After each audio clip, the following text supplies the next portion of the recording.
नमस्कार नमस्कार नमस्कार। मेरा नाम है राजीव कुमार बजाज यानी आरकेबी और मैं हूं इस वक्त एडवोकेट प्रदीप नंबियाल जी के साथ। प्रदीप जी नमस्कार। नमस्कार सर, नमस्कार। प्रदीप जी और मैं हम दोनों हैं नेशन नाउ पर। नेशन नाउ हमेशा आपके साथ। आप सब लोगों को जय हिंद, जय महाराष्ट्र, जय भवानी, जय शिवाजी, वंदे मातरम। वंदे मातरम। भारत माता की जय, जय हिंद। सो Pradeep ji,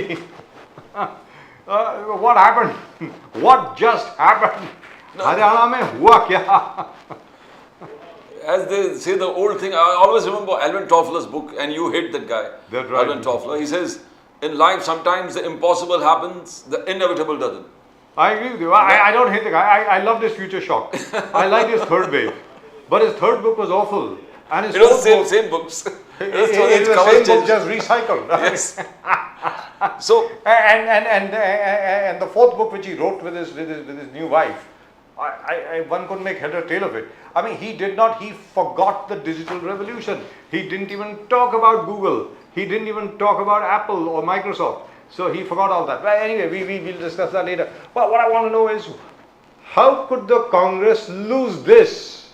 I mean, come on. so the talk going on was, बच्चे से भी पूछो, वो हरियाणा का रिजल्ट आपको बता देंगे कि कांग्रेस आ रही है। Congress is going to sweep and then this ultimate as you we were discussing, क्या केजरीवाल को साथ में ले लेते जब 8-10 सीट और बढ़ जाता?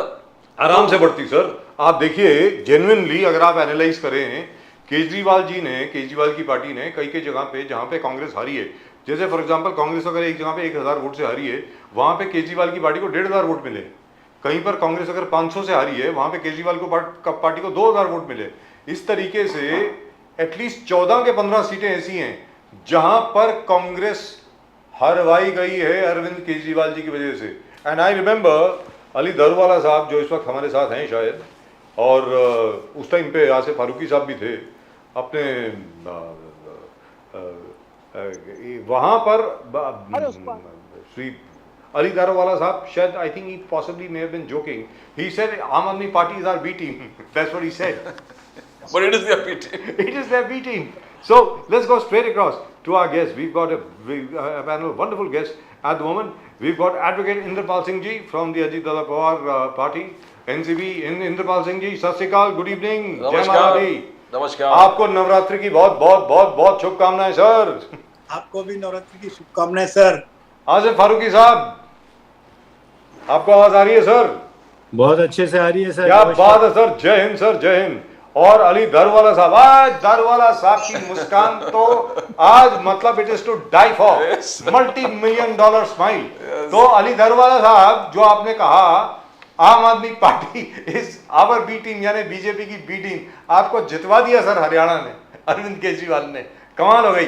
इतनी सीटें तो कभी पहले आई नहीं बीजेपी की sir.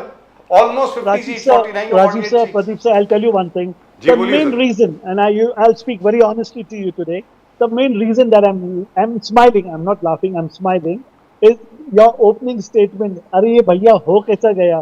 The shock, the knee-jerk reaction which you gave on the channel is like, forget what people were saying, kisi ko bhi pucho. But Rajiv ji was so damn confident. Pradeep sir was very skeptical, was very reserved about his opinion, but you were saying that BJP is going for a toss. Haryana आप हार रहे हो, इधर हार रहे हो, उधर हार रहे हो। आपने कहा था, sir, listen to me. I have been proven wrong. It is not a miracle. आपने जान करके गलत साबित किया, आपकी साजिश है ये। मैं माफ नहीं करूंगा आपको। जी बोलिए। लेकिन ये this is a miracle. Oh God, what a turnaround! This is fantastic. Really fantastic. Thank you. Really, truly fantastic. But you know, Darwala Sahab, Jairam Ramesh has said that results don't reflect the ground realities. Result doesn't reflect the ground realities. हकीकत जो जमीन में है वो अलग ही है, कुछ और है. We are taking up this matter with the election commission. हम छोड़ेंगे नहीं. ये गलत हुआ है. And later Supreme Court. Is he going to win? Is he going to win? Darwala Sahab. Sir, we need to blame. See, I cannot tell you, but I will tell you one thing. Hats off. Hats off to Congress. They have worked very hard. Getting 30-40 seats in a 90-seat assembly is not a joke. I do give due respect to Congress, but over here, the changes, we need to make changes. See what Rajiv sir and Pradeep sir say on this OTT platform. We take it seriously. At least I take it seriously. I go back home I say this is a sentiment क्योंकि Rajiv sir और Pradeep sir आप दोनों का जो meeting होता है ना, it is like a lesson for us. And if we do not improve and if we do not take this show seriously and do some retrospection back home, that means we are stupid and we are wasting our time. Honestly speaking to you, Rajiv sir, Pradeep sir, your message goes where it has to go. And that is the reason we are here today where we are, sir. So Sir, just now take the this as a results have been credit to you declared. too. The You have BJP opened our eyes. Sir, the BJP has got 48 seats. 48 seat आई हैं हरियाणा में, 48, 48. Yeah, we are Congress की just 36 two आई above हैं. the majority mark. Congress की 36 अभी तक declared है, एक में वो लीड कर रहे हैं, वो शायद डिक्लेयर हो जाएगी बहुत जल्दी. There is only one seat in which counting is still going on. वो That's what जल्दी I say. declare हो जाएगी. 36 is remarkable, sir. But it's a remarkable turnaround from Nayab Singh Saini साहब. क्या जबरदस्त काम किया सर, मान गए. और वो जो आपने, मैं आसिफ फारूकी साहब के पास जाता हूँ, उसके बाद वापस आऊँगा दारूवाला साहब के पास. Before that of course, but Asif Farooqui साहब, ये मुझे अभी तक याद है, I am sure advocate Indrapal Singh ji will also agree with me, but Farooqui साहब, राहुल गांधी जी ने अमेरिका जाने के पहले हिदायत दी थी. ये मुझे 100% मालूम है. अंदर की खबर है या बाहर की खबर है, कोई भी कांग्रेस का जो किसी को भी जानता होगा वो उसको भी मालूम होगा. राहुल गांधी जी ने ये कहा था कि भैया कुछ भी हो जाए, आम आदमी पार्टी के साथ समझौता कर लेना, अलायंस कर लेना आम आदमी पार्टी के साथ हरियाणा में. और यहाँ पर आप मिनिमम 14 सीटें हारे आम आदमी पार्टी की वजह से. आम आदमी पार्टी के डिपॉजिट सब तो हैं, लेकिन उन्होंने कहीं आपके 1000 वोट, कहीं 1500 वोट, कहीं 2000 वोट, कहीं 500-600 वोट, और आपके जो कैंडिडेट हारे हैं 14-15, एक तो 32 वोट से हारा है sir, 32 vote, and it is all thanks to the Aam Aadmi Party. So don't you think it was a huge error on the part of the Congress को, मतलब अरे भाई समझौता कर लेना चाहिए. तो उनको 15 सीटें चाहिए थे, 10 पे मान जाते. अब भूपेंद्र सिंह हुड्डा साहब कहते हैं मैं तो 5 के ऊपर दूंगा नहीं. आप बोले सर, आप करेंगे उनके साथ में, तो समझौता कौन करेगा?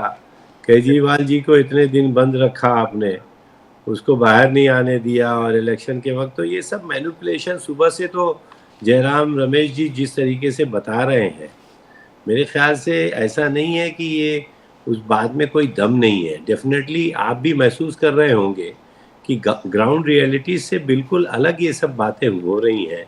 जो रिजल्ट्स आ रहे हैं, न सिर्फ जयराम रमेश जैसे लीडर, बल्कि जनता भी बहुत परेशान है कि ये इस तरीके का क्या है. तो डेफिनेटली कहीं ना कहीं मैनिपुलेशन हो रहा है, और ये कैपेबल है बीजेपी इस किस्म के काम करने के लिए. तो हम लोग को तो काफ़ी डाउट है इन चीज़ों का.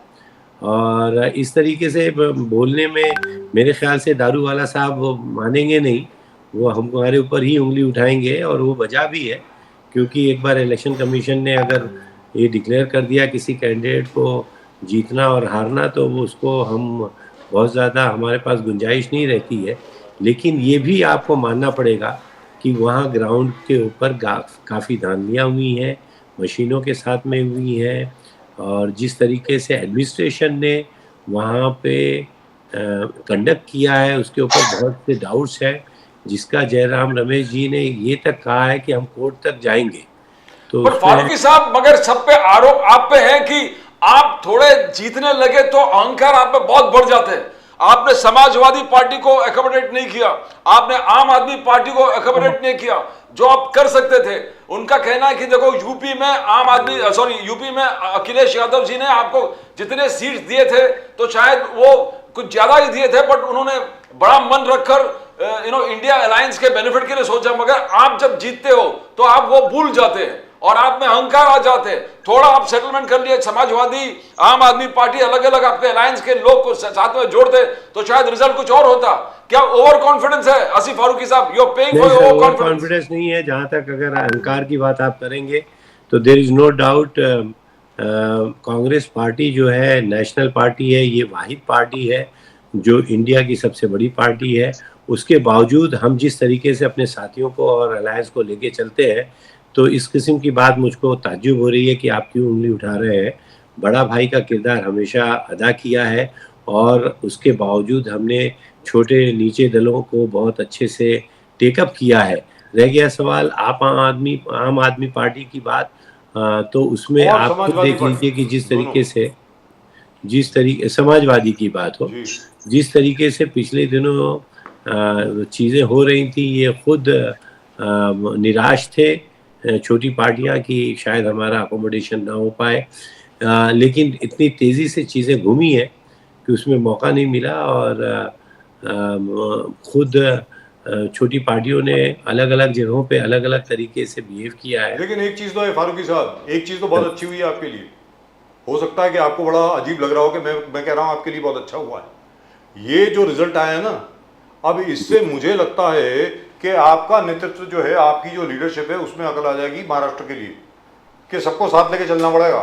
अगर सबको साथ लेके नहीं चलोगे तो हरियाणा वाला हाल हो जाएगा सर। सबको साथ लेके चलना पड़ेगा महाराष्ट्र में एमवीए। नहीं, हमारी लीडरशिप सर तो मगर सर आज जयराम रमेश जी का आप कमेंट देखो, बोले कि महाराष्ट्र में हम नंबर 1 पार्टी है, हम नंबर 1 पार्टी है, तो हम नंबर 1 पार्टी है वहां के लोग समझे।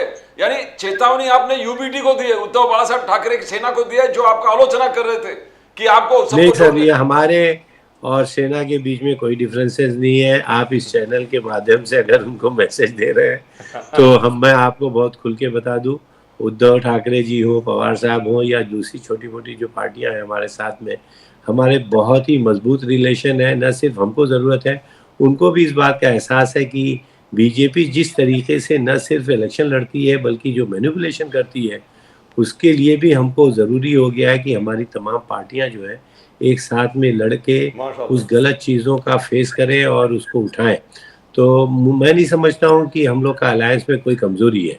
दूसरी बात ये कि जिस तरीके से हरियाणा के रिज़ल्ट आए हैं और जिस तरीके की चीज़ें हो रही हैं, उसमें आप बिल्कुल बोल सकते हैं कि कहीं ना कहीं हम लोग के अंदर भी कुछ कमी रह सकती है, लेकिन हम लोग खुद ताज्जुब में हैं कि ये इस किस्म से रिजल्ट। मेरे लिए तो शॉकिंग है कि आप ये नहीं जीत पाए, वेरी फ्रैंकली। अभी तो सबसे बढ़िया मौका था, पूरी ग्राउंड पे बच्चा बच्चा यही बोल रहा था कांग्रेस आ रही है, कांग्रेस आ रही है। अरे तब भी कांग्रेस नहीं जीत पाई यार, इसका क्या मतलब हुआ? बच्चे की बात छोड़ दीजिए, बीजेपी के लोग खुद बोल रहे थे कि हमारी कितनी, एब्सोल्युटली करेक्ट। बीजेपी के हरियाणा के लीडर बोल रहे थे कि हमारी कितनी सीटें आ रही हैं, ये बता दो बस। कि एक दिन बीजेपी ने मोदी जी के तस्वीर निकाल कर नड्डा जी के तस्वीर डाले थे, बोले कि हार गया, इसको जवाबदार बना दो। नड्डा जी और खड़गे साहब के लड़ाई है, ये दिखा दिया था यहाँ पर हरियाणा में। तो सब लोग बोल रहे थे ये क्या मोदी जी का है, तो बोले जहां हारते हम नड्डा जी रहते हैं। और अशोक तंवर जी अगर आप देखें, इनके स्टार कैंपेनर थे सर। एक दिन पहले वो पार्टी छोड़ के चले आए तो उन्होंने भी कुछ अंदर महसूस किया होगा जी। जो भी गड़बड़ी महसूस की, वरना इतनी जीती हुई पार्टी वो बिल्कुल नहीं छोड़ के आते। तो मुझको ऐसा लगता है कहीं ना कहीं इंटरनल ये लोगों के मैनिपुलेशन है, जो अच्छे लोगों को वो बात सहन नहीं होती है, और डेफिनेटली उसकी हम तय तक जाएंगे और आज नहीं कल ये बात खुल के सामने आएगी। Let's get Indrapal Singh ji, advocate Indrapal Singh ji. Sir आप बताएं, यहाँ तो मतलब इसका रिजल्ट का इम्पैक्ट तो होगा ही ना सर। अब महाराष्ट्र की चुनाव में अब जैसे हरियाणा में जीत के आए हैं, और by the way Jammu and Kashmir में भी बीजेपी की जो परफॉर्मेंस है बहुत अच्छी रही है। 29 सीटें आई हैं सर, 29 सीट्स, जबरदस्त। हाँ, और ये मैं अपने दर्शकों को बता दूं, very good news for the Aam Aadmi party. आम Aadmi party has opened it's account in Jammu and Kashmir. Jammu and Kashmir में आम आदमी पार्टी को एक एमएलए मिला है, जम्मू। यस। तो मतलब it is now actually a national party. अगर देखा एक सीट बीजेपी का ले लिया। एक सीट बीजेपी की ले ली है सर। तो मतलब हरियाणा में जितवा दिया, उधर एक सीट जरा कम कर दी। लेकिन इंद्रपाल सिंह जी ये बताएं कि अब यहाँ पर क्या होने वाला है, क्योंकि यहाँ तो बड़ी अटकलें लगाई जा रही हैं कि अजीत दादा पवार साहब वापस जा रहे हैं। मतलब मैं हर बार आपसे ये सवाल पूछता हूँ, लेकिन क्या असल में हो रहा है? क्योंकि पीछे से तो बातचीत चल रही है ना सर। अजीत दादा पवार साहब ने क्या, और इतने भजन गए उन्होंने, इतने अच्छी बातें भी करी हैं शरद पवार जी के लिए, अपनी बहन के लिए भी।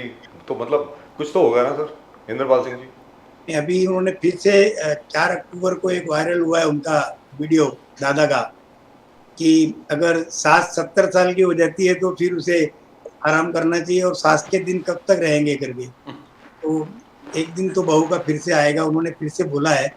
उन्होंने बहुत सोचा था कि भाई किसी तरीके से जितना हो सके इनके खिलाफ नहीं बोलना है, आदरणीय पवार साहब के खिलाफ नहीं बोलना है। ये बाकायदा पार्टी ने अपनी लाइन रखी थी, हम जो भी बोलेंगे विकास पे बोलेंगे, और जो हमने योजनाएं लाई हैं बीजेपी के साथ मिलकर, और सारी अच्छी योजनाएं अच्छी तरीके से चल रही हैं और सारी योजनाओं के अच्छे रिजल्ट आ रहे हैं, तो हमें ज़्यादा फोकस अपनी योजनाओं पे करना था। हमें पर्सनल किसी के ऊपर अटैक करने का कोई अजीत दादा का ऐसा मूड नहीं था, लेकिन ये अटकलें लगाना गलत है कि हम वापस जाएंगे या फिर हम इंडिपेंडेंट लड़ेंगे। कोई कहता है कि हम अलग से तीसरा गठ बनाएंगे, जो भी है। तो ये सब जो अटकलें हैं, मुझे नहीं लगता, क्योंकि मोदी साहब का नेतृत्व जो है बहुत ज़्यादा स्ट्रांग है और हम सब जो है मोदी साहब के जब से करीब आए हैं तो उनके कार्यशैली से हम सब प्रभावित हुए हैं और हम सब ऐसा लग रहा है कि अब मोदी साहब का जो हमें मिल रहा है, जितना भी उनका योगदान मिल रहा है और जिस तरीके से हम पक्ष चला पा रहे हैं अपना, जो अभी समझिए राष्ट्रवादी हमारे पास है, चिन्ह हमारे पास है, तो हम जो ये चला पा रहे हैं तो ये बहुत बेहतरीन तरीके से चला पा रहे हैं। और क्योंकि हम मोदी साहब की अम्ब्रेला में हैं, उनके घटक दल करके हैं, तो हम बाकायदा ये पूरा उनके साथ में मिलकर महाराष्ट्र को एक विकासशील महाराष्ट्र बना रहे हैं और महाराष्ट्र के अंदर जो योजनाएं ला रहे हैं। आज की भी कैबिनेट थी, आज कैबिनेट रद्द हो गई इन्हीं कारणों से, फिर कल फिर कैबिनेट है, कल भी कुछ महत्व के निर्णय लिए जाएंगे। तो हमारा पूरा फोकस जो है महाराष्ट्र के ऊपर है और दादा को जितनी सीट चाहिए, तकरीबन एक 60 से 65 सीट हमारी जो नेगोशिएशन चल रहा है कि हमें 60 से 65 सीट मिलनी चाहिए, तो हमें एकोमोडेट कर रहे हैं। और जहां जहां हमारे सिटिंग एमएलए हैं उनको बिल्कुल भी डिस्टर्ब नहीं किया जा रहा है और उनको बिल्कुल वहीं से वो लोग लड़ेंगे और उनके सामने भी कोई तरीके से राजनीतिक दांवपेच नहीं चला जाएगा। तो इन सारी बातों के ऊपर मंथन हो रहा है और दोनों deputy CM advocate Indrapal ji, मैं आपसे पूछना चाहता हूं, जम्मू एंड कश्मीर में are we moving towards a constitutional crisis? Jammu Omar Abdullah and PDP अगर सब लोग चाहें तो they can come in the majority because Umar Abdullah has got a lot of seats, a little short of majority, और बाकी इंडिपेंडेंट वगैरह मिले, वो जीत के इसलिए आए, उन्होंने कहा कि हम आर्टिकल 370 रीइंस्टेट करेंगे। ये एक बहुत बड़ा उन्होंने लोगों को वैली में, कश्मीर वैली स्पेशली, वहां पर ये उनका मुद्दा था, आई विल रीइंस्टेट आर्टिकल 370। तो are we moving towards a constitutional crisis? Because Omar Abdullah एक बार उन्होंने एक जवान दिया है वैली में, तो उनको कुछ ना कुछ तो निभाना पड़ेगा, बोलना तो पड़ेगा। आर्टिकल 370 रीइंस्टेट करने वाली बात है। How do you see that? Are we moving towards a constitutional crisis? Indrapal ji. हाँ प्रदीप जी, बिल्कुल बहुत महत्वपूर्ण सवाल आपने किया। It's a very important question कि जो उन्होंने बोला है कि मैं ये रीइंस्टेट करूंगा, लेकिन मैं आपको बताऊं कि आर्टिकल 370 निकालने के कारण बीजेपी का परफॉर्मेंस देखिए ना, वहाँ बीजेपी का परफॉर्मेंस क्या हुआ। उन्होंने 29 सीट ली है वहाँ, जबकि आप 2014 में देखेंगे तो उनके पास 20 सीट थी मेरे ख्याल से जी। तो उनको फर्क पड़ा है 9 सीट। वही जम्मू और कश्मीर जैसी जगह पे 9 सीट की बढ़ोतरी बहुत बड़ी बढ़ोतरी है अपने आप के अंदर। जम्मू में स्वीप किए हैं, वैली में एक भी सीट नहीं मिला है। कश्मीर वैली में टोटली एक एंटी बीजेपी सेंटिमेंट है। आर्टिकल 370 एक बहुत बड़ा मोटिवेशन है। जो उमर अब्दुल्ला लोकसभा हार गए थे इंजीनियर राशिद के सामने, वही उमर अब्दुल्ला पूरे कश्मीर वैली स्वीप किए 42 सीट्स। Yes, 42 seats. तो are we moving towards a crisis, constitutional crisis? Indrapal Singh ji, मुझे नहीं लगता कि इतना आसान है। 370 को रीइंस्टेट करना इज नॉट इजी, और उनके पास में ऐसा कोई मैंडेट है भी नहीं और होगा भी नहीं। और जो कुछ भी ये मोदी साहब इतने करिश्मे से कर पाए हैं, उन्होंने जो हिस्ट्री निर्माण की है और जो 370 हटाने के बाद माहौल भी वहाँ का काफ़ी अच्छा हुआ है, इसमें कोई दो राय नहीं है। तो 370 के अपने बेनिफिट्स हैं और कॉन्स्टिट्यूशनल चेंजेस लाना इतना आसान नहीं है। वो लेकिन 370 can only be reinstated by act of parliament.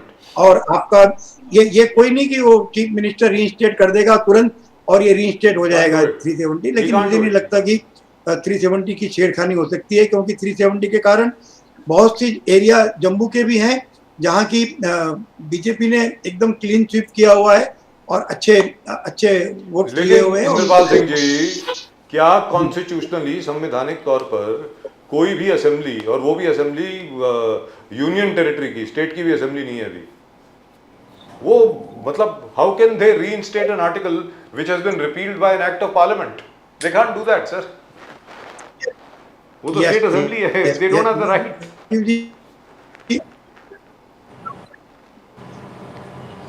Sir की आवाज नहीं आ रही भाई. जरा देखिए please. Right, let's go straight across to Ali I want Darwala. to ask Daruwala Sahab this one. Article 370 reinstate. That was a promise. Daruwala Sahab, Omar Abdullah gave to the people of the valley, Kashmir Valley, and they believed him and they voted him. In fact, in the Lok Sabha, they had voted against him. Engineer Rashid defeated him. Now, the people have voted overwhelmingly for Omar Abdullah. Do you think he's, morally bound to keep his promise? Though, as Bajaj Sahab said, constitutionally not possible. But just to keep his sentiments alive in the valley. It can be an embarrassment for India. Yes. Are we moving towards some crisis, Daruwala Sahab? I feel, Pradeep sir, since he has made a promise in his agenda that he will, as I said even in the previous show on our channel, that their agenda, even putting Congress back to them, where Rahul ji had said that we will repeal Article 370. Now I think it's high time how they do it, how they don't do it, what is the nitty-gritties about it. I think they should go ahead and now announce if we cannot repeal 370, they will join hands with BJP and make a new government in Jammu Kashmir. I think this will be a face saving for them. I will not be surprised if Farooq Abdullah tomorrow switches over and does an alliance with BJP and forms a government and saying like how others will join Narendra Modi ji for the welfare of the state. I will not be surprised. Take my words. If we form a government Wouldn't in that be Jammu something? Kashmir with Farooq Abdullah. And many people have been talking the way Daruwala Sahab has been talking. Wouldn't that be Many really political observers, sir, have been talking the way Mr. Daruwala has been talking. They said there could be endless possibilities where Jammu and Kashmir is concerned. 100%. Farooq Abdullah and his son Umar are known for doing somersaults. But they have been very close to the BJP. They were part of the BJP government. ऐसी क्या बात है? Yeah, so we cannot counter this. But over here, Rajiv sir and Pradeep sir, I'd like to tell Mr. Ansari, like saying that some छेड़खानी हुई है, we need to get to the root, and like Honorable Jairam Ramesh ji said, क्या ऐसा कुछ हुआ है? Sir, when in Lok Sabha we got 240 seats, that time the EVM, everything was all right. Election Commission was working fairly. And when they lose, to accuse an institution so upright, and the mechanism, it is so tight-fisted in Maharashtra. I have seen, I happen to be in Mantralay, the election commission chief, Rajiv Shukla, I mean, I think I'm not sure about his name. Rajiv Kumar. So firm. Rajiv Kumar, that's is his name. so firm. Like you cannot mess with the election commission. The powers they have, political party is just like peanuts in front of them, sir. To accuse such a prestigious organization is not done. If you lose it gracefully. Like I've always told you on the channel, if we have lost for our shortcoming. We need to retrospect. We need to do better and not play this blame. But Daruwala साहब, you would agree on one thing. एक चीज के ऊपर तो आप agree करेंगे, मुझे लगता है बाकी पैनलिस्ट भी एग्री करेंगे, इंक्लूडिंग आसिफ फारूकी साहब और इंद्रपाल सिंह. हमारे जितने पोलस्टर हैं वो तो हर बार फेल हो रहे हैं सर. लोकसभा इलेक्शन में फेल हो गए, कहा कि 400 से ज्यादा आएंगी बीजेपी की, 240 पे रुक गए. और अभी हरियाणा में कहा 66 आएंगी, 60 आएंगी, एक भाई साहब तो कह रहे थे 70 आ जाएंगी कांग्रेस की. साइक्लोन, सुनामी आ रही है कांग्रेस की, टाइफून आ रहा है, पता नहीं क्या कुछ आ रहा है. और वही लोग मजाक उड़ा रहे हैं कांग्रेस का. वो अलग बात है. अरे तुम बोल रहे थे 55 सीट, अपनी तो बात करो. I think perhaps all these polls should stop. Don't you think, Daruwala sir? These opinion polls and these exit polls. Polls should stop, no doubt about it. But anyway, there will be a lot of people who will be out of business. But the magic, I will tell you the magic, what worked over here is the Dalit vote that has come with Bharatiya Janata Party has taken everybody by surprise. Where this Congress came of caste census करेंगे, जाति जनगणना करेंगे, धर्म के आधार पर ticket बांटेंगे. People basically have rejected this idea, this concept, this essence of this divisive politics. I think in Haryana are not such fools as you think. क्या ये पहलवान लोग हैं? सर, ये पहलवान लोग सबसे ज्यादा दिमाग रखते हैं. वो लोग अखाड़े में खेलते और खेलना इनका काम है. आप इनको गुमराह नहीं कर सकते. I feel the Dalit, the OBCs are the game changers over here, and we should take them with due respect and give them. Sir, यहाँ पर मैं आपसे एक और बात कहना चाहता हूँ. दारुवाला साहब, पता नहीं आपको पसंद आए या ना आए, सबसे बड़ी बात क्या हुई है? आसिफ फारूकी साहब, इंद्रपाल सिंह जी आप भी जरा ध्यान दें, आसिफ फारूकी साहब आप जरा ज़्यादा ध्यान दें। क्या हुआ, एक स्टोरी प्लांट की गई कोई 15 या 20 दिन पहले, हर जगह पर वो वायरल हुई, और वो ये था कि अगर हरियाणा का चुनाव हार जाते हैं, बीजेपी अगर हरियाणा का चुनाव हार जाती है तो राष्ट्रीय स्वयंसेवक संघ नरेंद्र मोदी जी को हटा देंगे, मोदी जी को हटा देगी आरएसएस, ये कहा गया था। 6 महीने के अंदर अंदर मोदी जी को का इस्तीफा मांगा जाएगा, मोदी जी प्रधानमंत्री नहीं रहेंगे।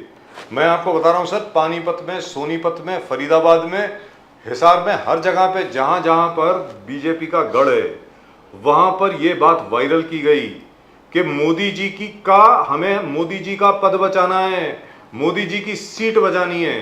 That is one of the biggest factors that resulted in a huge swing towards the BJP. This is what we are getting from the ground in Haryana. No, this was Modi under is the not ground.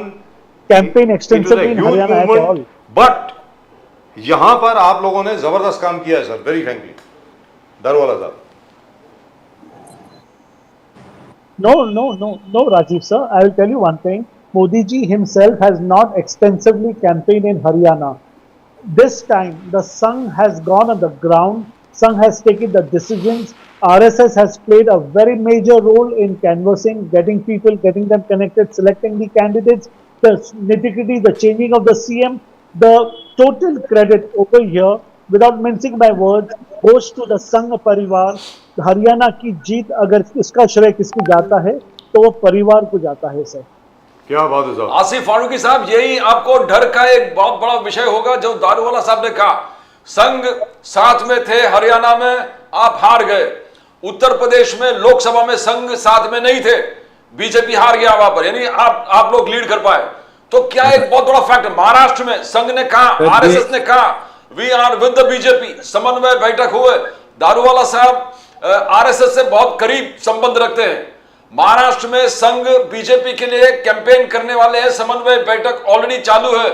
तो क्या यहां पर भी वो Haryana model लागू होगा?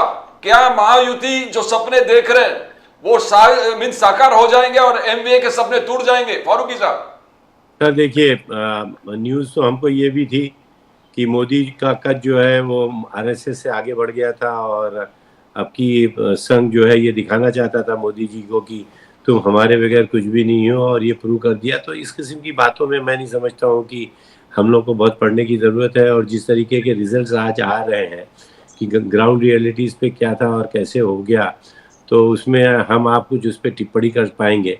लेकिन मैं बाटलीवाला साहब को 2-3 चीज़ पूछना दारूवाला साहब को मैं पूछना चाहता हूँ कि जहाँ तक ईवीएम की मशीनों का ताल्लुक से इन्होंने कहा कि इससे पहले जब कांग्रेस आ गई या उस वक्त हाथ नहीं, उंगली नहीं उठाया, और अब आज फिर जब एक बार हार गए तो फिर उंगली उठा रहे हैं। सर ये मशीन है, मशीन ज़रूरी नहीं है कि एक बार गलती करे तो बार बार करेगी, या ये मशीन टोटल जो है एक कंट्रोल में है। आप जब चाहेंगे उसको आप गलती करवा सकते हैं, जब चाहेंगे नहीं करवा सकते हैं। ये बात तो आप मान लीजिए कि मशीन के साथ में आप जब चाहेंगे छेड़खानी करके उससे गलत, उसके पास दिमाग नहीं है। सर ये गलत है सर। और नहीं, हम बिल्कुल सर मान लो हार गए, सर बोलने दीजिए मुझको, नाम रखने कोई फायदा नहीं। तो इस किस्म की जो छेड़खाड़ है इससे पहले हुई है, नहीं हुई है, उस वक्त हो गई और इस बार नहीं हुई। अब हम क्यों बोलते हैं? ये हर बार जब हमको शक होगा उस वक्त बात निकालेंगे। इसको प्रूव कैसे करेंगे, ये एक बहुत बड़े मुद्दा है, उसके ऊपर बहस करने का, क्योंकि ये आम जनता के हाथ में कोई मशीन आ भी नहीं सकती है कि इसके ऊपर एक्सपेरिमेंट किया जा सके। फारूकी साहब 4 राउंड तक आप लीड कर रहे थे, 4-5 राउंड तक कांग्रेस हरियाणा में लीड कर रहे थे। कभी आपके डमरू बज रहे थे, ढोलक बज रहे थे, और जिलेबी की बात कर रहे थे, राहुल गांधी जी जिलेबी की बात, और जिलेबी के बक्सा सब जगह बट रहे थे। 5-6 राउंड के बाद ओवरटर्न हो गया तो आप कह रहे ईवीएम खराब है, ईवीएम मैनिपुलेट हो गया। सर यहाँ पर बिल्कुल सर, वो ये जो नंबर्स है ये कभी भी मशीन्स को छेड़खानी की जा सकती है। फारूकी साहब 1 मिनट सुनिए तो सही। पवन खेरा जी बड़े अच्छे मित्र हमारे। पवन खेरा जी ओएसडी हुआ करते थे शीला दीक्षित जी के, तब से जानते हैं उनको हम। सर पवन खेरा जी ने एक बात कही है, मैं चाहूँगा उस पर आप ज़रा गौर फरमाएं। दारूवाला साहब आप भी और इंद्रपाल सिंह जी आप भी। उन्होंने कहा है कि जो ईवीएम जो हैं वो सब के सब इलेक्शन के बाद वो बंद कर दिए गए स्टोर रूम में। जितने ईवीएम थे, जितनी मशीन्स थी जिसमें बैटरी की चार्जिंग 99% दिखा रही थी, 99%, याद रख लीजिए 99%, वो सब उन सारी मशीनों में भारतीय जनता पार्टी के पक्ष में वोट पड़ रहे थे। जहां पर 60 to 70% थी वहां पर कांग्रेस के पक्ष में पड़ रहे थे। And that pattern was repeated in at least 15 seats, 4 district में। ये रिटर्निंग ऑफिसर्स जो हैं कांग्रेस पार्टी के, उन्होंने नोटिस किया और वहीं पर कंप्लेंट करी। और ये भी अपने दर्शकों को बता दूं, ऐसा नहीं है कि ये कंप्लेंट बाद में हुई, जब कांग्रेस आगे भी थी तब भी ये कंप्लेंट दी गई थी रिटर्निंग ऑफिसर द्वारा कि एक तो ये बैटरी 99% चार्ज कैसे है, क्योंकि इतने दिनों से वो स्टोरेज में पड़ी हुई है, बैटरी तो डाउन होगी, it should have come down to 60 to 70%, ये 99% पर कैसे है? अगर 99% पर चार्ज है इसका मतलब इसको किसी ने छेड़खानी करी है, ऐसा पवन खेरा साहब का कहना है। आपका क्या कहना है इसके बारे में, अब आप बताएं फारूकी साहब। नहीं, बिल्कुल सर, ये तो मैं बिल्कुल बोल रहा हूँ कि मशीन जो है इंसान के हाथ में है और आप इस तरीके से उसको मैनिपुलेट करना चाहे कर सकते हैं। आपने हादसा देखा 26/11 वाला कि प्लेन जो है इतने ज़बरदस्त तरीके से हम लोग उसका अच्छा इस्तेमाल करते थे, लेकिन उतनी बड़ी बिल्डिंगें उड़ा दी और वो किसी मिसाइल से बड़ी चीज़ साबित हो गई। तो ये मशीन है, आप जिस तरफ से चाहेंगे उस तरफ से कर देंगे, नंबर 1। नंबर 2, आपने 370 के बारे में कहा। आप अगर रिजल्ट उठा के जम्मू कश्मीर का देख लें तो आपको ये एहसास होगा कि आवाम ने और वहाँ की जनता ने आपके इस 370 को रिजेक्ट किया है।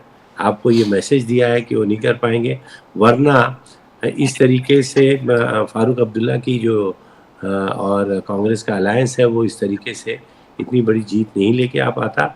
अब रह गया सवाल कि उन्होंने जो प्रॉमिस किया है कि 370 को रिपील करेंगे, और जैसा कि हमारे वरिष्ठ जो हमारे नेता हैं राहुल गांधी जी, उन्होंने भी कहा है, तो वो उनके हाथ में सेंट्रल गवर्नमेंट जब आएगी, ये पार्लियामेंट हाउस से ही पॉसिबल है। लेकिन यहाँ एक वर्ड मैं यूज़ कर लेता हूँ सर, जिसपे हो सकता है बहुत से लोगों को यहाँ आपत्ति हो, कि जहाद हम करते रहेंगे। तो जहाद का मतलब ये नहीं है कि हम मारपीट करेंगे, जहाद का मतलब है स्ट्रगल। तो आप कर रहे हैं सर, देवेंद्र फडणवीस सामने कहा है वोट जिहाद कर रहे हैं आप, वोट जिहाद, वोट जिहाद, ये नई चीज सुनी है मैंने, वोट जिहाद, वोट जिहाद, लव जिहाद, लैंड जिहाद, तीनों कर रहे हो। तो ये हैं, स्ट्रगल करेंगे सर, जहाद का मतलब खाली मारपीट तलवार नहीं है। ये तो डर गए थे मेरे ख्याल से मुसलमानों ने के ऊपर एक इल्जाम लगा के कि भाई जहाद का मतलब है कि ये मारपीट करेंगे, तलवार निकालेंगे और उससे गोली मार देंगे या गर्दन काट देंगे। दारूवाला साहब ने जिहाद का अच्छा डेफिनेशन दिया था हमारे लास्ट डिबेट में, जिहाद क्या है? तो जहाद का मतलब ये कि स्ट्रगल करना सर। तो मेरे ख्याल से उन्होंने प्रॉमिस किया तो उसके लिए वो स्ट्रगल करेंगे, और जनता ने उनको ये मैंडेट भी इस तरीके का दिया है और सजेस्ट भी किया है कि उनको वो चाहती है कि 370 को रिपील किया जाए। तो ये सब तो आगे आने वाले दिनों की बात है। अब नाउ जो ग्राउंड पे हो रहा है, मेरे ख्याल से वो 1-2 दिन के अंदर और ज़्यादा चीज़ें क्लियर होंगी, क्योंकि सुबह से ही जब से कांग्रेस के भी पक्ष में जब रिजल्ट आ रहे थे उस वक्त भी कांग्रेस के जो वहाँ ग्राउंड के वर्कर्स थे वो परेशान थे कि ये सही नहीं हो रहा है, जिस तरीके से एडमिनिस्ट्रेशन ने उनका सब बिहेव किया है और दूसरी चीज़ों ने वहाँ पे उनका साथ नहीं दिया है और फेयर इलेक्शन नहीं हो रहा है। ये डे 1 से इस तरीके की बातें निकल के आ रही थी।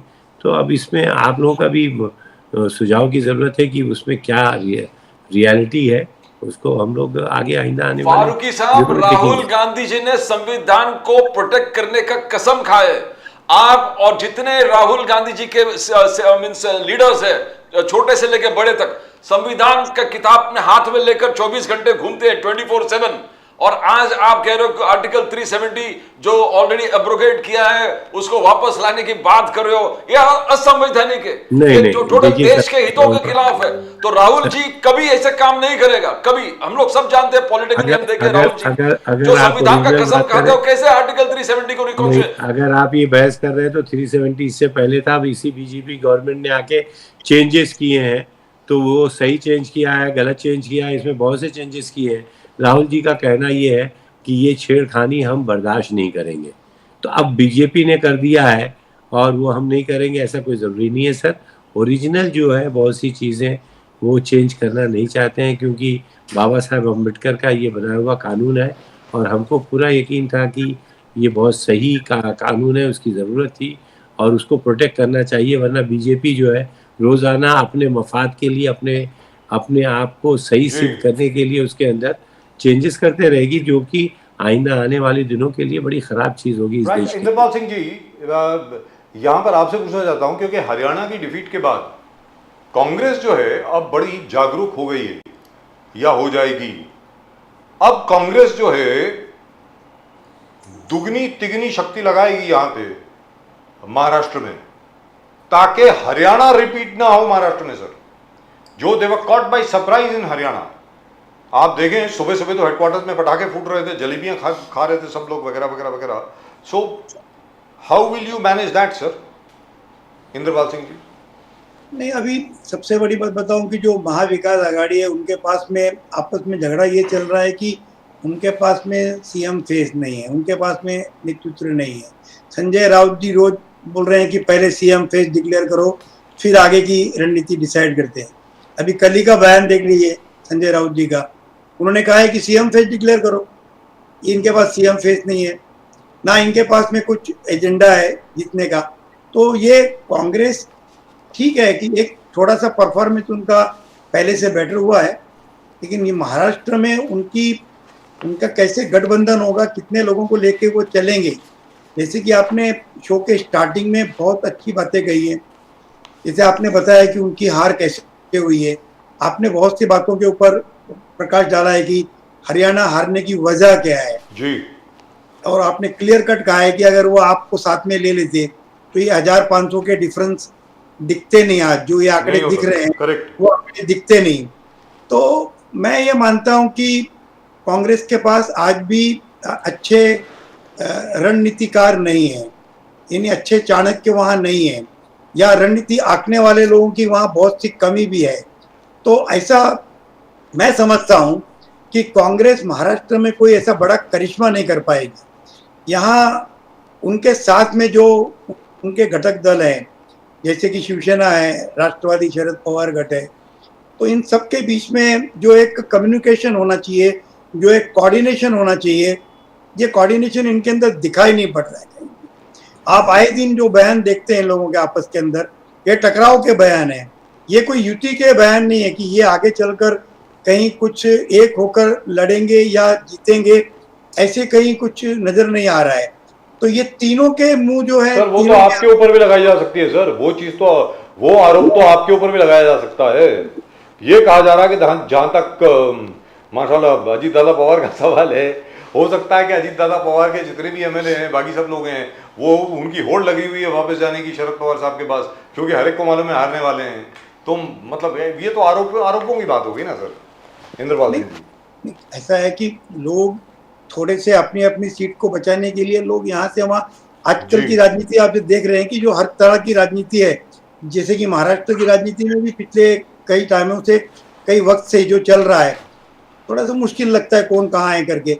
लेकिन अब मैं समझता हूँ कि अजीत दादा के नेतृत्व में जो एमएलए आए हुए हैं, उनको दादा के ऊपर पूर्ण विश्वास है और दादा के साथ में वो रहेंगे। इक्का दुक्का जाने से पार्टी को कोई असर नहीं पड़ता है कि पार्टी इक्का दुक्का। इंद्रपाल सिंह जी, आप पे आरोप है, आदित्य ठाकरे जी ने लगाया कि 40,000 करोड़ कॉन्ट्रैक्टर के पैसे आप दिए नहीं दिए। लाड़की बहन के पैसे सबको मिल रहे हैं, हर महिला को मिल रहा है, जो एप्लीकेशन दिए उनको बहुत रेगुलरली पैसे मिलना शुरू हो गया।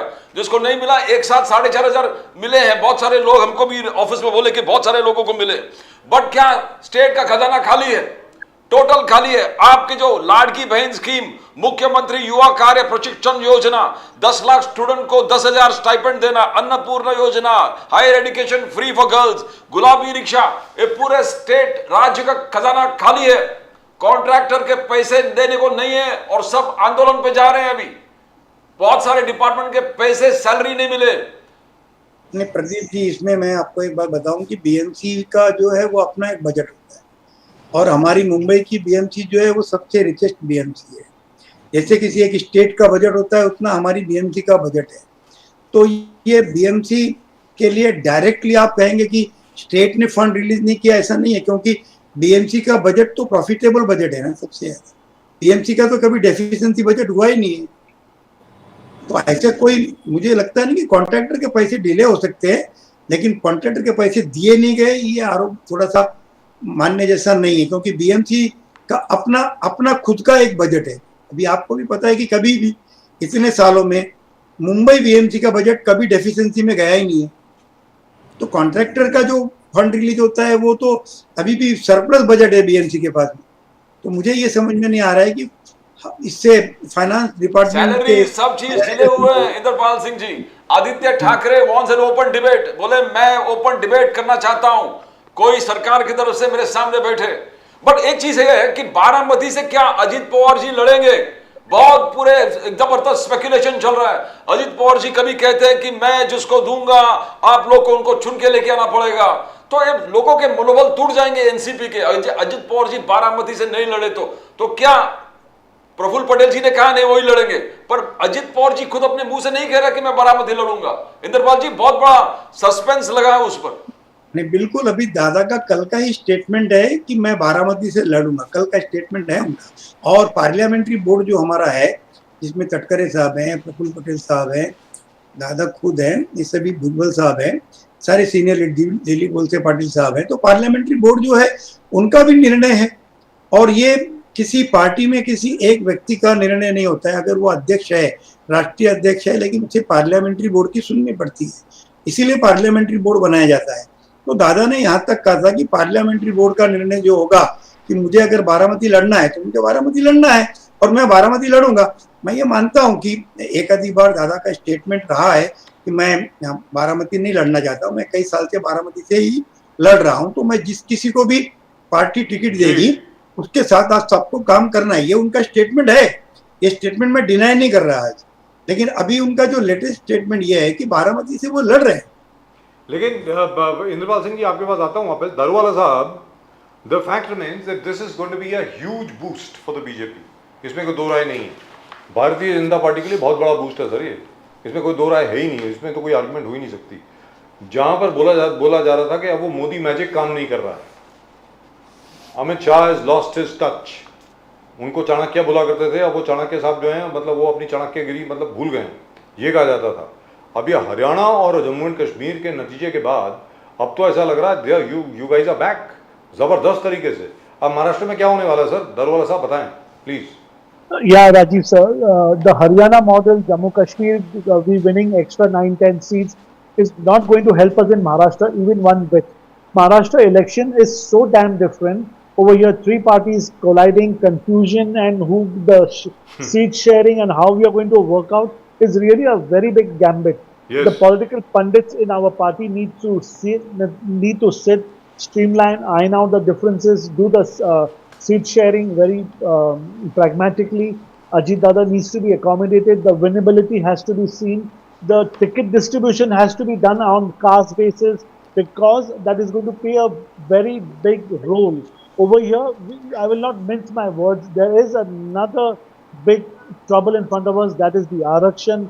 What has happened? No results have been taken. You must be aware in Bombay what happened. The Dhangars have gone and they've broken the barricades. And Maharashtra is not as easy as you're saying. Haryana was a different gambit. They called it short. It's a small state, sir. Haryana is a very small is state. a very big hurdle, and it's not going to be as easy as Haryana and Jammu and Kashmir. And Haryana is a very small state, just 90 seats. Exactly. यहाँ तो 288 seat हैं sir, 90 288 seat तो हम ऐसे ही एक हमारी alliance party को हम लोग दे रहे हैं सर। जी। लेकिन यहाँ पर आपसे मैं ये जानना, सॉरी ये जरा सवाल पूछ लूँ। यहाँ पर ये मैं आपसे जानना चाहता हूँ, जैसे विश्लेषण हम लोगों ने किया था, यहाँ पे एनालिसिस किया था कि मतलब एक फीलिंग आई थी लोकसभा चुनाव के दौरान कि भारतीय जनता पार्टी का जो नेतृत्व है वो एंटी मुस्लिम है। स्टेटमेंट जो थी वो ऐसी आ रही थी कि एज इफ कि यार वो क्या है, वो मंगलसूत्र और वो भैंस और पता नहीं क्या कुछ उल्टा सीधा। अब दोबारा शुरू हो गए हैं अपने देवेंद्र फडणवीस जी, क्या जरूरत पड़ी उनको ये वोट जिहाद और ये सब कहने की? वोट जिहाद, लव जिहाद, लैंड जिहाद। Sir, the fact remains the minority community is a huge vote bank here, so why do you want to alienate it? उनको मतलब अपने से दूर क्यों कर रहे हैं आप? Exactly. बताएं We sir. spoke in our previous debate, Rajiv sir. I agreed with you. I've never disagreed with you. All these statements can be avoided. I am telling you time and again, maybe 100% en masse voting in the Lok Sabha was done against BJP, and we all know the reason why it was done that. But that could have been avoided because ये assembly election ये अलग ball game होता है साहब. राष्ट्र का मुद्दे अलग होते हैं, जी, वहाँ के दुरुस्त बात। problems अलग होते हैं. I But agree. over here it's so simple. In Maharashtra, you can tackle the farmer on one-to-one basis. Election distribution tickets on the caste basis that can be done on a. It is a very small thing. You can handle it. Over here, जाति का ज़्यादा यहाँ पे influence होता नहीं है sir. Muslims are on board. Every MLA in a small constituency of 4, 5, 6 lakh people, he has a one-to-one rapport with the people over and above religion. So in Maharashtra, this still can be avoided. I am telling you, yeah, Devendra ji said that vote jihad यहाँ पर क्योंकि it was looking on ground that the Muslims have got together and they were trying to defeat someone who is against the religion and not against the party. That was on the ground. I told you, yeah, that could be seen, and that is maybe the anger that asked him or made him say about vote jihad. Nevertheless, I can assure you on your prestigious channel, Devanji is not at all a communal human being.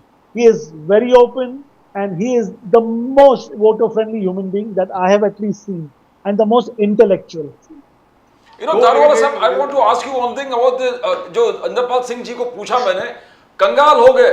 Aditya Thackeray says the state checker, exchequer is totally no funds at all. Contractor को fund नहीं दे रहे, अलग अलग लोगों को fund नहीं रहे. मोदी साहब ने कहा कि मैं टॉयलेट बनाता रहता हूं. हिमाचल प्रदेश में कांग्रेस मॉडल ऐसा है, कांग्रेस अभी हर टॉयलेट पे टैक्स मार रहा है. मोदी जी शौचालय बनाते जा रहे हैं और हिमाचल प्रदेश के चीफ मिनिस्टर हर शौचालय पर टैक्स मार रहे हैं. ये बैंकरप्सी हो गया है सब जगह जो वेलफेयर स्कीम्स कर रहे हैं दारूवाला साहब. So now Aditya Thackeray is taking on you, challenging you. Dharavi पे चैलेंज कर रहे हैं आपको बैंकरप्सी, लाड़की बहन पे चैलेंज कर रहे हैं. He was in open debate. Now how are you going to convince Aaditya Thackeray and everybody that state is not bankrupt at all because it's serious charge है. No, I would not know. I would not know the financial conditions, but definitely I agree. My thumb rule is we cannot make a state or a country into a banana republic. This trend of giving free things to people, free electricity, free water, ये जो आपने एक trend शुरू किया है, has definitely come into the party. We worked on those lines, and it is. I'm telling you, I am telling you, sir. I am a BJP spokesperson, and if this thing can be avoided. ये free का फंडा है ना, ये देश को कंगाल करके रखेगा साहब. जैसे आसिफ फारूकी साहब के सीएम जो हिमाचल प्रदेश के हैं, वो हर टॉयलेट पर टैक्स लगाना शुरू कर दिया. बोले आपके घर में टॉयलेट है तो आपको टैक्स भरना पड़ेगा. क्या ये इस तरफ बढ़ रहे हैं हम लोग दारूवाला साहब? हम ये बताना चाहते हैं कि ये जो फ्री की चीजें हैं, दारूवाला साहब की बातों को मैं बहुत गौर से सुन रहा था और मुझको बहुत खुशी है कि दारूवाला साहब जो है वो देश के हित में ज़्यादा बात कर रहे हैं, पार्टी की कम. और इस बात से मुझको एहसास हो रहा है कि कहीं ना कहीं बीजेपी गवर्नमेंट की जो पॉलिसीज़ हैं वो अगेंस्ट देश के हैं. और इस जो छूट दे के जिस किस्म से देश के का नुकसान हो रहा है, उन चीज़ों को रोकने के लिए हमारा चीफ मिनिस्टर ने बहुत सी ऐसी चीज़ों के ऊपर लगाया है. तो मेरे ख्याल से कुछ गलतियां भी हो सकती हैं टैक्स लगाने में, लेकिन अगर फाइनेंशियल कंडीशन कमज़ोर होगी तो देश के हक में बड़ा बुरा होगा. और जिस तरीके से देश कमज़ोर हो रहा है, इस 2 लाख करोड़ का हमारे ऊपर बर्डन है, 2000 लाख करोड़ का. तो हम हमारे ऊपर फाइनेंशियल क्राइसिस है और उसके बावजूद हम लोग जो है छोटी छोटी स्कीमें लगा के अपना इलेक्शन में वोट लेने के लिए सर वो 2 लाख करोड़ सिर्फ 2 लाख करोड़ नहीं है, हर साल उसका इंटरेस्ट जाता है सर. इंटरेस्ट बर्डन उसका बहुत बड़ा होता है. वो 2 लाख करोड़ का जो कर्जा है ना, उसके ऊपर महाराष्ट्र स्टेट को इंटरेस्ट भी देना पड़ता है. करेक्ट. वो बड़ी हालत खराब हो जाती है. लेकिन वो जनता को समझ में आना चाहिए, इसलिए हमारे चीफ मिनिस्टर ने वो टैक्स लगाया है. अब इसके ऊपर चर्चा शौचालय, मोदी साहब का कहना है मैं सब जगह मुफ्त में शौचालय बनाता हूँ, हिमाचल प्रदेश में उसी में टैक्स लगाना शुरू कर दिया है. हाँ, तो सर ये मेरे ख्याल से जनता को जगाने वाला, ये पानी छींटे मारते हैं ना, जो जनता एकदम सो जाती है तो उसको जरा छींटा मार के उठाने के लिए कि भाई अब जनता इसके ऊपर बहस करेगी कि ये क्यों टैक्स लगा है, कैसे है, क्या इसमें नुकसान हो रहा है, क्या फायदा हो रहा है। नो डाउट इस किस्म के फारूकी टैक्स साहब लगाने आप से बच गए। हरियाणा में आपने क्या बोला है? राहुल गांधी जी का वादा था 6,000 रुपया बुढ़ापा पेंशन दूंगा हर महीने, 6,000 रुपया दिव्यांग पेंशन दूंगा हर महीने, 6,000 रुपया विधवा पेंशन दे दूंगा हर महीने, ओल्ड पेंशन स्कीम लागू करूंगा, 2,000 पर मंथ हम दे देंगे हर घर में महिलाओं को। तो ये सब आप करने वाले थे, टोटल करने वाले थे, बच गए आप। नहीं लगता फारूकी साहब आपको? नहीं, बच नहीं गए सर। ये हम लोगों ने कोशिश की बीजेपी वाली जुबान यूज करके, लेकिन हमारी पार्टी बहुत सीरियस पार्टी है और जनता उसको सीरियस तरीके से लेती है। और जैसे हमने सुबह से देखा है कि ये मैनिपुलेशन से सारे काम काज हो रहे हैं। और मैंने कई बार सात पक्के वादे, 7 वादे राहुल जी के हरियाणा में यही सब था। 2,000 रुपया विधवा को, और मुझको लगता है कि ये छोटे झटके से हम लोगों को महाराष्ट्र में आगे सीख मिलेगी और महाराष्ट्र आने वाले जो इलेक्शंस हैं उसका हम लोग धोखा नहीं खाएंगे। ये तो अच्छा है कि एक छोटा स्टेट है। एक अलग सवाल है, बड़ा इन प्रिंसिपल सवाल है, प्रिंसिपल का, और मैं चाहता हूं कि हर कोई इसके ऊपर अपनी राय रखे। It's a very important question. एक जनाब है रामगिरी महाराज साहब, रामगिरी महाराज, उनकी बहुत रिस्पेक्ट है पूरे महाराष्ट्र में। उन्होंने कुछ सल्लल्लाहु अलैहि वसल्लम के बारे में कुछ बोला या नहीं बोला मुझे मालूम नहीं है, लोग कहते हैं बोला। और इनके खिलाफ 51 FIR हैं, 51 FIR। इनको लेकर के आदरणीय सामान्य MLA साहब जो है हमारे नितेश राणे साहब, इन्होंने ये कहा कि कोई इनको अगर टच करेगा तो मैं मस्जिद में घुस के मारूंगा, ऐसा बोला उन्होंने। उसके बाद आदरणीय सामान्य एकनाथ शिंदे साहब जो मुख्यमंत्री हैं, उन्होंने ये कहा है कि रामगिरी महाराज का कोई बाल भी बांका नहीं कर सकता, ऐसा उन्होंने कहा है। और इसी के बिल्कुल 3 या 4 दिन पहले दासना के जो महंत हैं उन्होंने कुछ कहा उल्टा सीधा कुरान के बारे में, कुरान शरीफ के बारे में, प्रॉफिट के बारे में, उनको के बारे में कहा सर।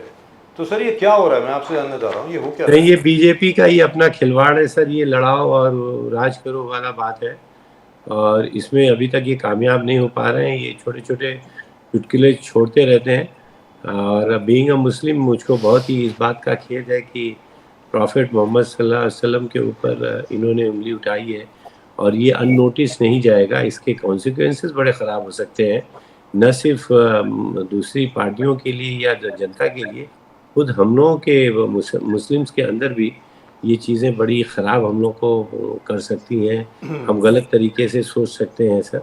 इसलिए मुझको लगता है कि इन सब चीज़ों से रिलीजियस को दूर करके हम लोग को मुद्दों के ऊपर लड़ाई लड़ना चाहिए, डेवलपमेंट के ऊपर बात करना चाहिए, देश की इकोनॉमी के ऊपर हम लोगों को चर्चा करना चाहिए और उसकी सुधार करना चाहिए, न कि ये इस तरीके की फुलझड़ी छोड़ के गरीब और बेबस आवाम को उलझा के उनसे सिर्फ उनके अंदर दरारें पैदा करो, लड़ाओ और देश के ऊपर राज करो, ये सत्ता के ऊपर कब्जा करो। इस किस्म की लड़ाई से दूर रहना चाहिए।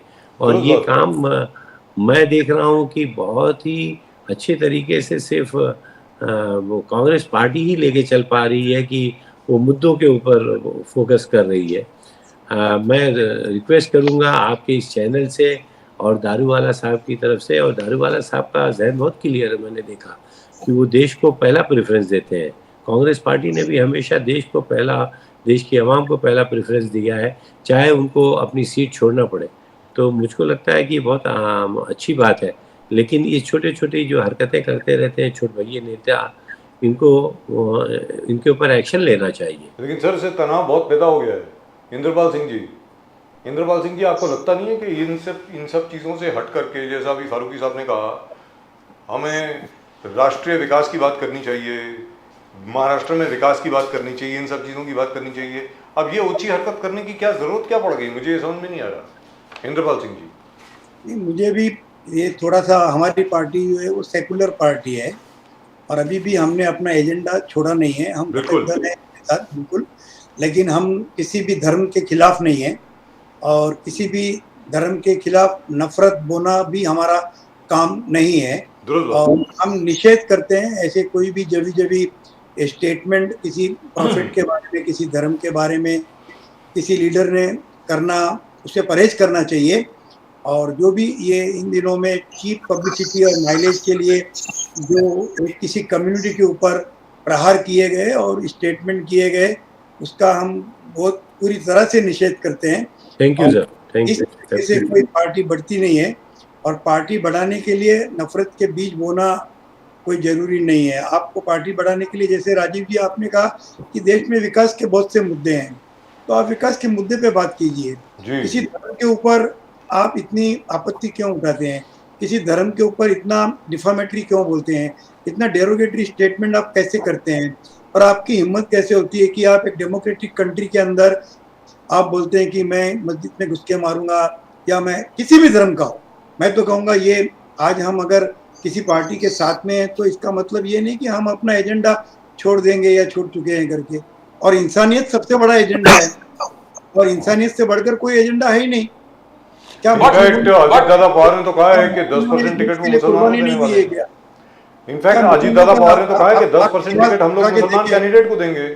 हाँ जी, तो ये जो स्टेटमेंट बीजेपी के कुछ लीडर, मैं उनका नाम ही नहीं लेना चाहूँगा क्योंकि इस काबिल मैं उनको नहीं समझ रहा हूँ, क्योंकि जो वो स्टेटमेंट कर रहे हैं वो भाई बिल्कुल बिल्कुल ही खराब स्टेटमेंट है। हमारी पार्टी उसका निषेध करती है, और हम as a Indian, as a भारतीय, हम चाहते हैं कि धर्म सर्वधर्म समभाव ये नारा होना चाहिए। और सर्वधर्म जो है वो सर्वधर्म जो है सबके धर्म सर्वप्रिय होना चाहिए, सबसे ऊपर होना चाहिए, वो सुप्रीम होना चाहिए। मैं दारूवाला साहब से रिक्वेस्ट करूंगा कि वो भी अपना ख्याल इस पे जाहिर करें। जी बोलेंगे सर। दारूवाला साहब बोलिए, वो तो उन्होंने हाथ उठाया हुआ या राजीव साहब, प्रदीप सर और अंसारी साहब, मैं एक बात आपको स्पष्ट करना चाहता हूँ। फारूकी, तो आप जानबूझ के आपको बाटली वाला जी बोला तो आप उनको अंसारी बोल रहे हो। मेरे बहुत अच्छे टीचर जो है बाटली वाला साहब थे, तो मुझको करेक्ट। ओवर हियर मैं एक स्पष्ट करता हूँ आपके प्रेस्टिजियस चैनल के माध्यम से, क्या Bharatiya Janata Party as a individual has got nothing against any religion, या it professes Sanatan Dharma, but never have they spoken about Muslims or any other minority. Over here, what Nitesh Rane ji has said is his individual view, but on your prestigious channel, make it very clear, and you can record this. The price what he has said, he will have to pay. We have distanced ourselves because that was not our stake and our claim. His father Narayan Rane ji came on the television next day and he made it very clear.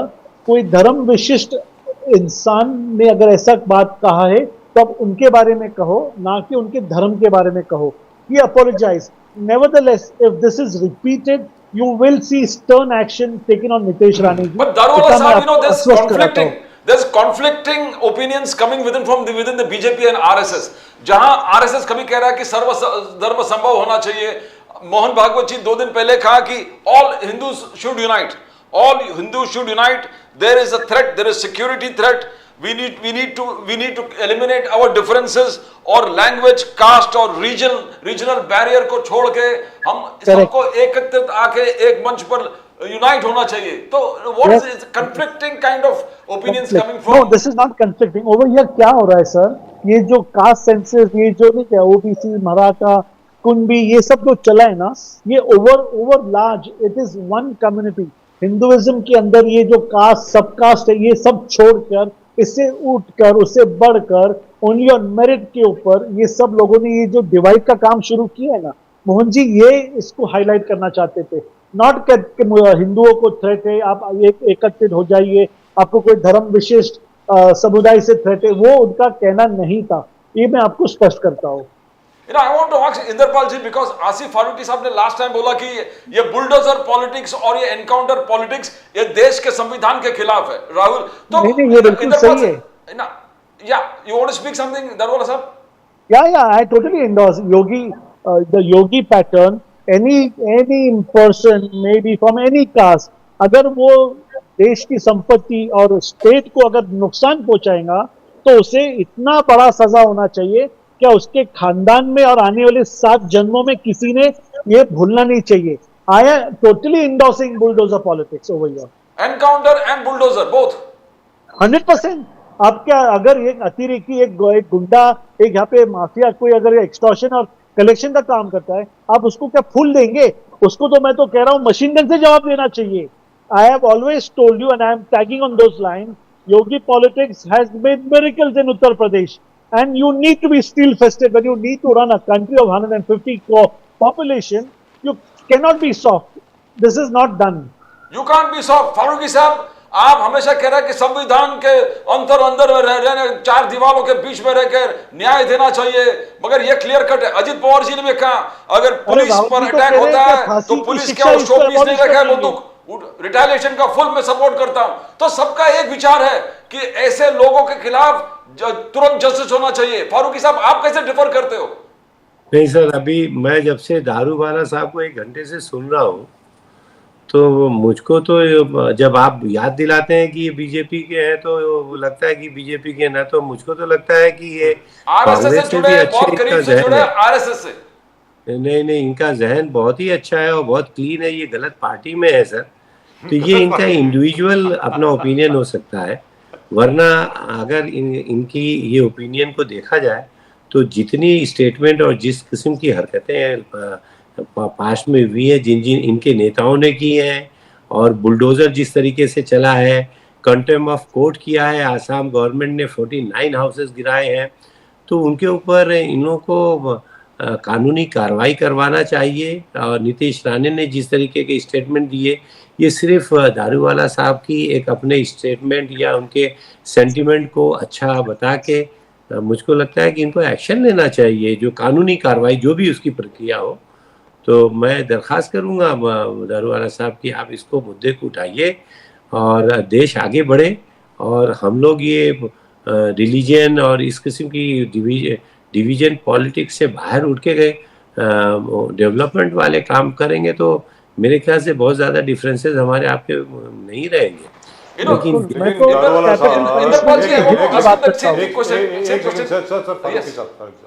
Farooqui साहब, लेकिन बात तो on the ground क्या है, जमीनी हकीकत क्या है? फारूकी साहब, आप बड़ी अच्छी बात कर रहे हैं, इंद्रपाल सिंह जी भी बड़ी अच्छी बात कर रहे हैं, दारूवाला साहब भी बड़ी अच्छी बात कर रहे हैं, लेकिन जब भी चुनाव आता है उसके पहले, चुनाव के सीजन के पहले दंगे का सीजन शुरू हो जाता है हमेशा।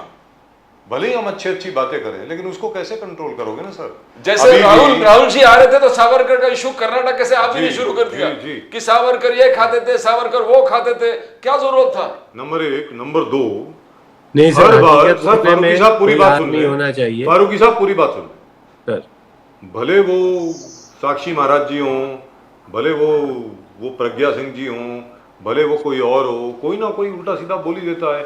और कांग्रेस का भी जो शख्स है वो हमेशा वीर सावरकर के ऊपर कुछ ना कुछ बोल देता है, knowing fully well that you know in Maharashtra and in fact even in the rest of the country we all have a great place in our heart for Veer Savarkar. लेकिन यहाँ पर मैं आपसे जानना चाहता हूँ, ये अच्छी बातें जो हम चैनल पर बोलते हैं वो लोगों तक कैसे पहुँचेगी? लोगों तक कैसे पहुंचेगी सर? और अभी हाल ही में ये गनीमत है कि आज की तारीख में, मतलब पिछले 6 या 7 दिन से दारूवाला साहब की जो सबसे फेवरेट मेंबर ऑफ पार्लियामेंट हैं कंगना रनौत जी, उन्होंने अभी तक कोई स्टेटमेंट नहीं दी है। फारूकी साहब बताएं जरा प्लीज। मुझे लगता है सर कि अगर आप ग्राफ देखें, डेटा निकालें, तो कांग्रेस पार्टी के अंदर इस किस्म के जरासीम ज़रूर हैं, लेकिन बहुत मिनिमल है। और अगर कभी किसी ने कोई गलती की तो कांग्रेस पार्टी खुद उसके ऊपर, कोई गलती नहीं हो रहा। कर्नाटक के मंत्री जब राहुल जी कोल्हापुर आने वाले थे, उससे 1 दिन पहले कर्नाटक का मिनिस्टर, रिस्पॉन्सिबल मिनिस्टर है, वो कहता है कि सावरकर बीफ खाते थे। क्या जरूरत है? यहाँ पर उद्धव ठाकरे जी ने क्लियर कट आपको कहा कि ये हमारे भगवान है और इनके खिलाफ एक चीज हम सुनना नहीं चाहेंगे। पवार साहब ने, शरद पवार साहब ने सोनिया जी से और राहुल जी से कहा कि महाराष्ट्र में आप मत बोलिए ये सब। सर, आपको एश्योरेंस दिला दूं कि उस बात को लेके इंटरनल तौर पे उसकी पूरी जांच हो रही है, और जो भी आगे आप सुनेंगे कि क्या एक्शन होता है, कोई ज़रूरी नहीं है कि पब्लिकली एक्शन इसी तरीके से ले लिया जाए। और मैं बार बार कह चुका हूँ इससे पहले कि कांग्रेस पार्टी हर मुद्दे को अच्छी तरीके से समझने और उसके कानूनी का प्रक्रिया पूरी करने के बाद एक्शन लेती है। ये दूसरी जो पार्टियां हैं उनके वहाँ तो कोई एक्शन ही नहीं है, उनके वहाँ तो कोई। साहब आप ये बताएं कि नीतीश राणे साहब ने ये कहा अजीत दादा पवार से कि भाई ऊपर दिल्ली में क्या कंप्लेंट कर रहे हो, हिम्मत है तो एफआईआर करो ना। ऐसा नीतीश राणे साहब ने कहा है। सर वो आपके एमएलए, जी मैं वही बोलने वाला था प्लीज दरवाजा sir. Sir, Nitesh Rane ji is a loose cannon. His views have got nothing to do with my party. We have distances नहीं सर, ourselves ये बोल के आप आगे नहीं बढ़ने देंगे हम sir. I'm telling you, Nitesh ji जो कह रहे हैं वो किस कौन से समुदाय को, मैंने वो कौन से समुदाय को वो प्लीज करना चाहते हैं, वो क्या पॉलिटिक्स करना चाहते हैं, वो किस तरफ ये महाराष्ट्र को लेके जाना चाहते हैं, उनके कहने से यहाँ पे डैमेज ज्यादा हो रहा है, हमें हेल्प नहीं हो रहा है। बल्कि भारतीय जनता पार्टी का ऐसा कोई टैगलाइन नहीं है, हमारे को कोई भी दिल में मुसलमानों के, माइनॉरिटी के खिलाफ कोई भी यहाँ पे नफरत नहीं है। मेरी पार्टी लीडरशिप, हमारे मुस्लिम राष्ट्रीय मंच, आरएसएस, ये मुसलमानों को साथ में लेके, प्रवाह में लेके करने के लिए 20-20 साल अपनी जिंदगी खपा रहे सर। तो मुझे नहीं लगता है ये नितेश राणे जी को इतना बड़ा अपने ये प्रेस्टिजियस चैनल पे प्लेटफॉर्म देने की कोई आवश्यकता है। But one day you will seriously see that he has been picked up and thrown out. I can assure you that. But I must congratulate Mr. Indrapal Singh. I must congratulate Ajit Dada Pawar that he did not raise the temperature on this. वो कर सकते थे। नीतीश राणे साहब ने जो कुछ कहा उसको लेकर के अजीत दादा पवार जो है उसको बहुत गंभीरता से ले सकते थे, सीरियसली ले सकते थे, और एनसीपी अजीत दादा पवार की तरफ से भी बहुत बड़ा अटैक हो सकता था, and the whole situation would have got out of control. Indrapal Singh please. Nitesh Rane ji को इलेक्शन में खड़ने देखो, कोई एक आदमी वोट नहीं देगा सर उनको। इंद्रपाल सिंह जी प्लीज आप जरा। जी सर रिपीट। मैंने ये कहा कि अजीत दादा पवार ने जिस प्रकार इस सिचुएशन को हैंडल किया है वो बहुत प्रशंसनीय है, very frankly, because he kept his cool, he did not get angry. उन्होंने वैसे ही अटैक लॉन्च नहीं किया, तो मुझे ऐसा लगता है जो उन्होंने किया वो ठीक ठाक किया to cool down the situation. Indrapal Singh ji. जी सर, जी सर। नहीं राजीव जी बराबर है कि थोड़ा सा हमें अजीत दादा ने फिर भी रिवोल्ट किया सर, और उन्होंने कहा है कि ये जो नितेश राणे जी जो भी वक्तव्य कर रहे हैं उससे बिल्कुल भी, और माइनॉरिटी के लिए उन्होंने, और तटकरे साहब ने तो इमीडिएटली रिएक्शन दिया जी, और जैसे अजीत दादा का भी स्टेटमेंट आया, तटकरे साहब का भी स्टेटमेंट आया, और तटकरे साहब ने भी नितेश राणे जी को एकदम करारा जवाब दिया है। तो हमारी पार्टी कहीं साइलेंट नहीं बैठी है साहब, हमारी पार्टी ने बाकायदा उनको बता दिया है कि उनकी जगह कहाँ और क्या है, और माइनॉरिटी के साथ में वो खिलवाड़ नहीं कर सकते। You know, Indrapal Singh ji, I wanted your, because Ajit Pawar जी ने जो कांग्रेस ने आलोचना किया बुलडोजर पॉलिटिक्स और एनकाउंटर में, Ajit Pawar ji supported the police, said I stand by the police, मैं पुलिस के साथ खड़ा हूं, they will use their weapons for guns in self defense and it's the right to self defense, I stand by it।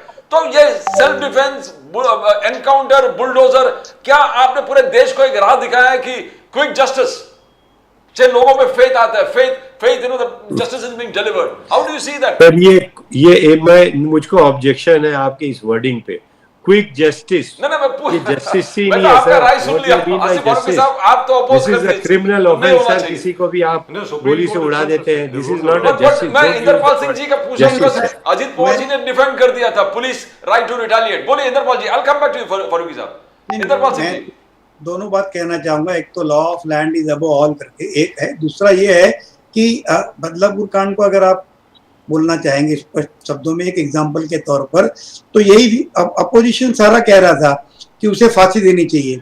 जितने भी opposition के बड़े leader सब ने कहा कि वो जो भी जिसने भी ये किया है उसे फांसी देनी चाहिए, और उसे जनता, तो क्या उसको गोली मार देंगे सर आप? नहीं, आप बगैर कानून के पूरी प्रक्रिया पूरी किए हुए आप गोली मार देंगे? आप फांसी की मांग कर रहे हैं, तुरंत फांसी की मांग कर रहे हैं? नहीं, बिल्कुल मांग कर रहे हैं कि ऐसे बिल्कुल फांसी देना चाहिए, लेकिन कानून है, कानून के तहत उसकी इंक्वायरी कीजिए, और कुछ लोग हो सकता है उसके अंदर मुलव्विस हो, ये पूरा एक सिलसिला हो, कड़ी हो, कोई गैंग हो। आपने तो एक को मार के मुंह बंद कर दिया, सारा वो वहीं पे खत्म हो गई चीज। सबूत देखिए, ऐसा कुछ अदालत में सबूत नहीं आया है कि वो एनकाउंटर है और या किया गया है, ऐसा कोई भी चीज अभी तक नहीं। हम नहीं बोल रहे हैं सर, हमारे को जो सिचुएशन है वो देखने से शक पैदा हो रहा है।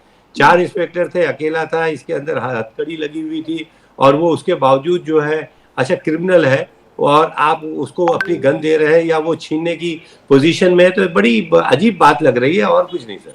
नहीं, कई हालात में मैंने देखा है कि जब आदमी कैदी होता है, एक्यूज जब अरेस्टेड होता है, तो कस्टडी में वो कुछ भी कर सकता है और कस्टडी में वो किसी भी हद तक जाता है। तो ये बहुत सी सिचुएशन में हुआ है और तब जाकर पुलिस रिलेट करती है और उनको अगर वो मारती है तो उसको एनकाउंटर कहते हैं। और इंद्रपाल वो सिंह जी, एनकाउंटर अगर आप इसको justify डिफेंड कर रहे होते तो आप ये बोलते, एडवोकेट इंद्रपाल सिंह जी, अगर कोर्ट में आप आर्ग्यूमेंट कर रहे होते तो आप ये बोलते कि फर्स्ट ऑफ ऑल बंदूक लोडेड कैसे थी, नंबर 2 जो ये क्रिमिनल था इसको मालूम था सेफ्टी कैच कैसे हटाना है, नंबर 3 जो पुलिस का जो होल्स्टर होता है ओपन होल्स्टर तो होता नहीं है, पहले उसने ऐसे करके उसको खोला, अपना हाथ डाला, उसमें से रिवॉल्वर निकाली और उसके बाद उसने फायरिंग शुरू कर दी। सर क्या बोल रहे हैं sir, please Indrapal Singh ji, you are not just a party spokesman, you are also an officer of the court. Sir आपने बोलिए। ये डिफेंस लॉयर के सब बहुत ही सही पॉइंट उठाए हैं और डिफेंस लॉयर ये सब बात बोलता है। और अभी ऑनरेबल जस्टिस पृथ्वीराज चौहान जी ने अभी अपनी पिछली हियरिंग में ये सब बोला है जी। तो आपका बहुत ही जबरदस्त वो मैं अप्रिशिएट करता हूँ। लेकिन राजीव सर पूरी पढ़ाई करके आते हैं क्योंकि जब तक पता नहीं है कि ये एनकाउंटर हुआ है, इसके एनकाउंटर बोलना उतना सही नहीं है। मामला कोर्ट के अधीन है, it is a pending in before the No, but honourable Pradeep जी, फारूकी साहब, वो specific पुलिस question. ऑफिसर के पैर पे गोली कैसे लगा है? वो पुलिस ऑफिसर कल ही डिस्चार्ज हुआ, वो पुलिस ऑफिसर का पैर पर गोली लगा हुआ है, हॉस्पिटल में थे। फारूकी साहब जी सर।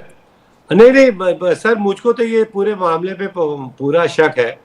तो वो एक गोली की आप जो उनके पुलिस ऑफिसर की कर रहे हैं तो उसमें कोई टिप्पणी दे दूं तो गलत बात होगी। ये पूरे मामले पे हमको पूरा शक है और उसकी यानी आपको एक ही कि पुलिस ऑफिसर अगर जान गंवाते, शहीद हो जाते।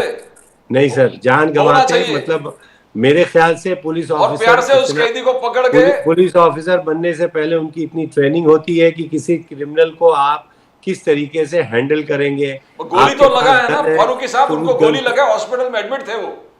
नहीं बिल्कुल, हम उसमें कोई शक नहीं है, जितनी बातें मालूम है। लेकिन सर एक ऑफिसर को बहुत अच्छे से मालूम होता है कि क्रिमिनल के साथ उनको कैसे चलना है, किस तरीके से। इतने सिंपल तरीके से आप ये बोल दें कि वो क्रिमिनल जो है बंदूक उठा के खींच के हमला करने की कोशिश कर रहा था और आपने उसको गोली मार दिया, ये आपको कैसे हजम हो रही है? अगर वो पुलिस ऑफिसर के सर पे गोली लगता तो फारूकी साहब क्या बोलते आप? His right to retaliate नहीं है। नहीं, मैं अगर किसी खुदा न खासा पुलिस के ऑफिसर के सर पे लगता है पहले तो अफसोस करता, दूसरा अफसोस ये करता कि वो पुलिस उनको रिटेलिएट करने की हक है कि नहीं, कि एक हथकड़ी लगे हुए क्रिमिनल को ले जाके वो अगर किसी ऑफिसर के ऊपर हमला कर दे। सर कैसी बात कर रहे हैं? नहीं पैर पर गोली लगा, आम जनता नहीं थी कि वो किसी के ऊपर हमला कर रहा था, वो ऑफिसर था, उसको सिखाया जाता है कि क्रिमिनल को किस तरीके से हैंडल करना, क्राउड को किस तरीके से हैंडल करना। सर ये कोई मजाक वाली बात है कि सर हम लोग एक मजाक का वो मुद्दा बनाए हुए हैं? मजाक नहीं, पुलिस ऑफिसर का जान भी अहमियत है कि नहीं फारूकी साहब? नहीं जान है उसके ऊपर। पुलिस ऑफिसर एडमिट थे हॉस्पिटल में, ऑफिसर है, कल ही डिस्चार्ज हो गए, उसके सर पर अगर गोली लगता तो आप कहते थे कि ये टू रिटेलिएट। क्या पुलिस ऑफिसर इतना सिंपल नहीं है कि किसी ऑफिसर के ऊपर कोई गोली इस तरीके से उठा के चला देगा। आप ये बात मान के चलिए। चीफ मिनिस्टर साहब ने, माननीय चीफ मिनिस्टर साहब ने ये बात कही है, हमको भी हजम नहीं हो रही है सर कि उसके ऊपर गोली चला देगा। वो ऑफिसर बनने से पहले उसकी जिस तरीके से ट्रेनिंग होती है, इसका मतलब कि वो ट्रेंड ऑफिसर नहीं था। और जिस ऑफिसर को मैं जानता हूँ जिसका नाम है, वो बहुत ट्रेंड ऑफिसर है सर। वो इस किस्म के हालात को बहुत अच्छे से टैकल कर सकता है। वो इतना आसान नहीं है कि कोई उसके ऊपर गोली मार के चला जाएगा सर।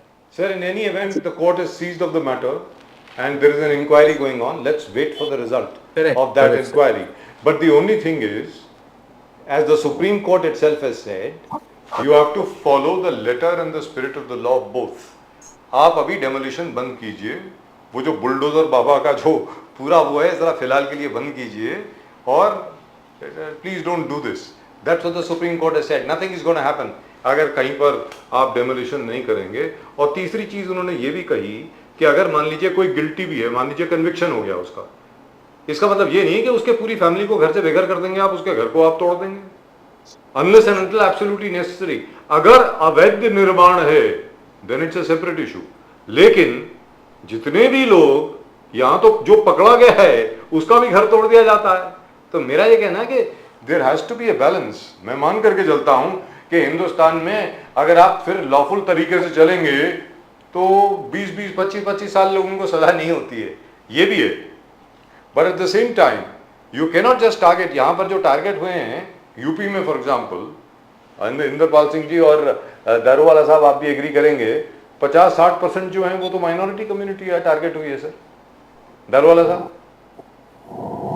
अब with bulldozers.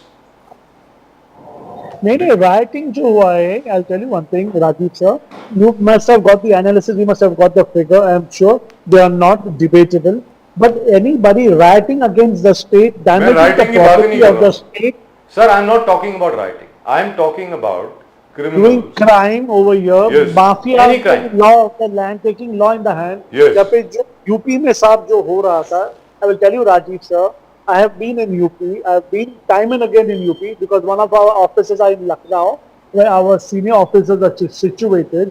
So it is beyond this what used to happen at the time of Mulayam Singh Yadav and Lalu Prasad Yadav, it is not funny Lalu ji तो बिहार के सर। आप सर। इसे अब नहीं, मैं बोल रहा हूँ जो वो बेल्ट में जो यूपी में हो रहा था सर, जो अगर पैसा मांगो, किडनैप करो, ransom, sir it is not false, you need to have steel fist.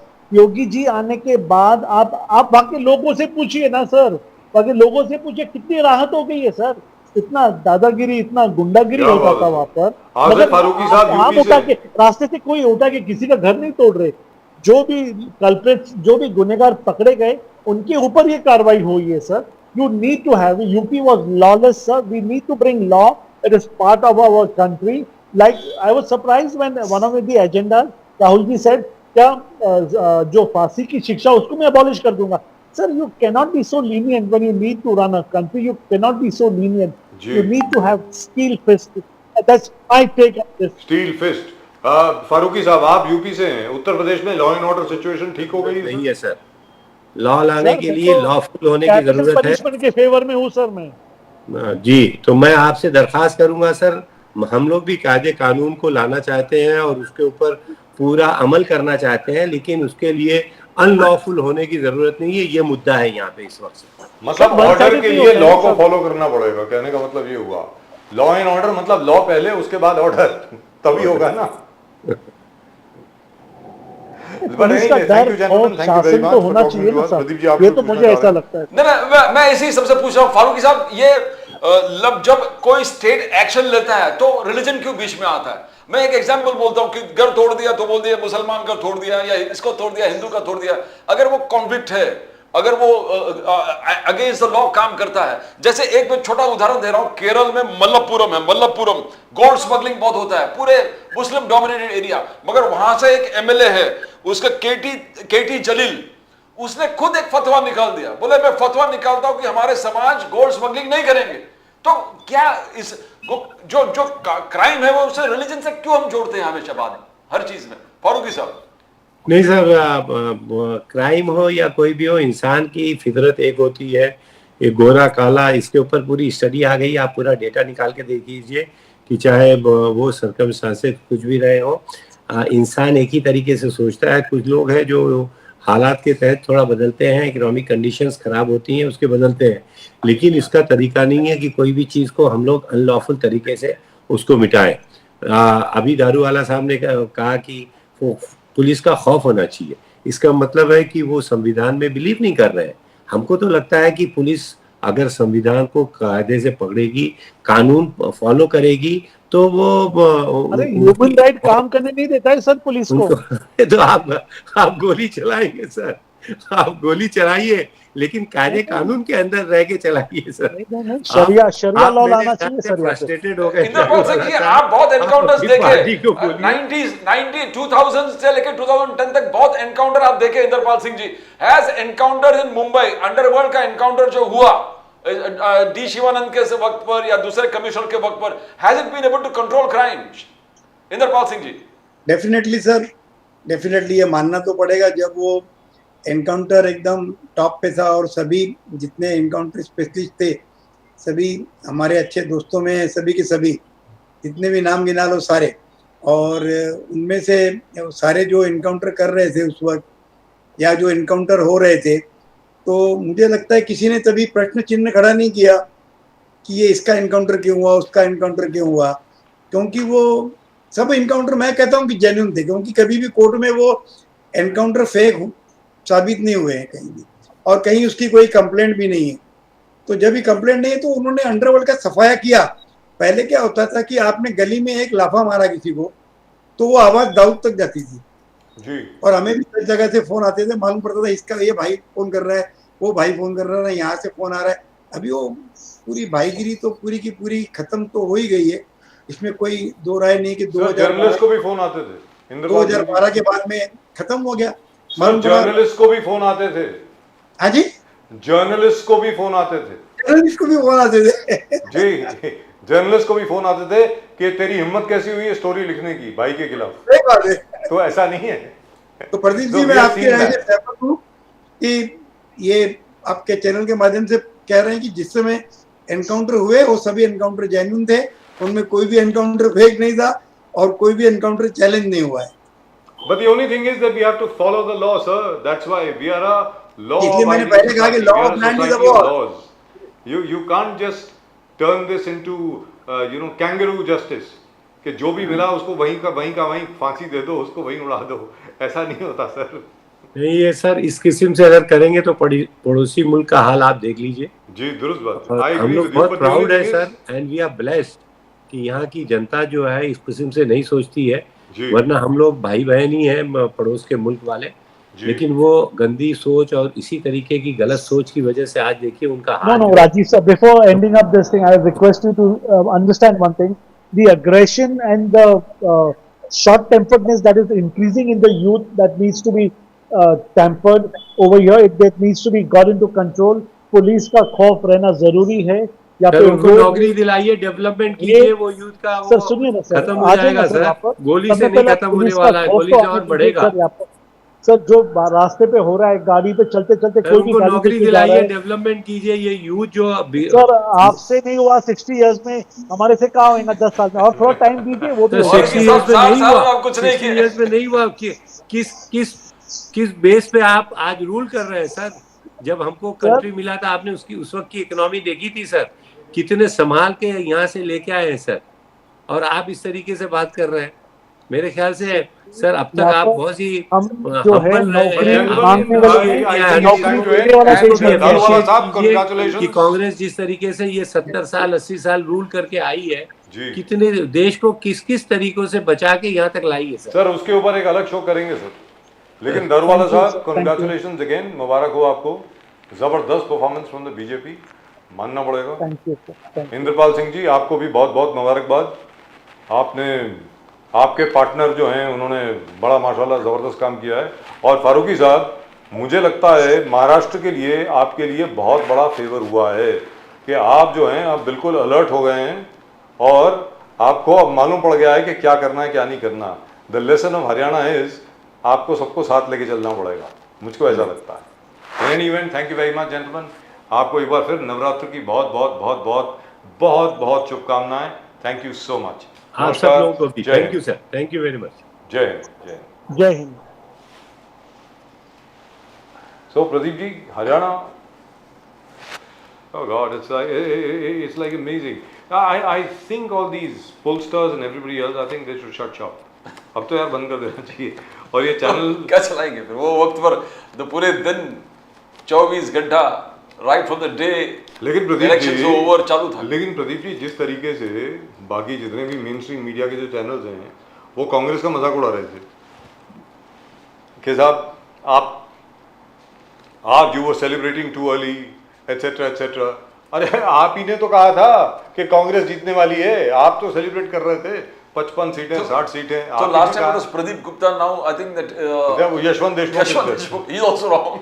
They're like, no, I'm saying it's going to have, Congress is going to sweep, Congress पूरा ये होने वाला है Haryana, and then ultimately everything turned upside down. Upside down, that was it, and downside up, that was it. अभी तक और कांग्रेस के भीतर जो बात चल रही है प्रदीप जी, वो ये है कुमारी शैलजा एक तरफ, because she is from schedule caste community, और हुडा साहब जाट हैं, भूपिंदर सिंह हुडा, तो जाट वर्सेस शेड्यूल कास्ट हो गया वहाँ पे कांग्रेस के बीच में, जिसकी वजह से शायद कांग्रेस को और ज़्यादा नुकसान हुआ। लेकिन the simple truth is if they had got the Aam Aadmi Party and the Samajwadi Party together, the Congress seats would have gone up by at least 10. 10 seats. And the infighting within the Congress also did Yes, cost them. it did. On that Huda was given a free hand in so many seats. And sir 37 की 47 हो जाती, very frankly जो 37 है उनकी 47 तो हो जाती, और अगर उनकी वो 47 हो जाती तो बीजेपी की उतनी ही कम हो जाती, from 48 they would have come down to 42. तो हो सकता है, I mean it's like if and but then what has to happen will it's happen. already done, it's a done deal, it's over, and the Congress has shown how to lose. I remember Amitabh An Bachchan election was a they beautiful won. dialogue. दर बदर sir पटकने से क्या होगा, वही होगा जो मंजूर खुदा होगा. जो मंजूर खुदा होगा. शराबी होगा. जी, जो मंजूर खुदा होगा. और अभी डेस्टिनी ये थी कि हरियाणा में हार जाए. और प्रदीप जी, मुझे ऐसा लगता है कि ये कांग्रेस के लिए बहुत बड़ा फेवर हुआ है, कांग्रेस के लिए बहुत अच्छा हुआ है, क्योंकि कांग्रेस का अहंकार उनको लेके डूबा है यहाँ पे हरियाणा में. अगर यहाँ पर वो जीत जाते, they would have been unbearable in Maharashtra. Today they would be more than willing to accommodate everybody else if they have learned the lesson. Sir, I am more worried about what's going to happen in J&K, Jammu and Kashmir. वो पूरे political activity वहीं पर है.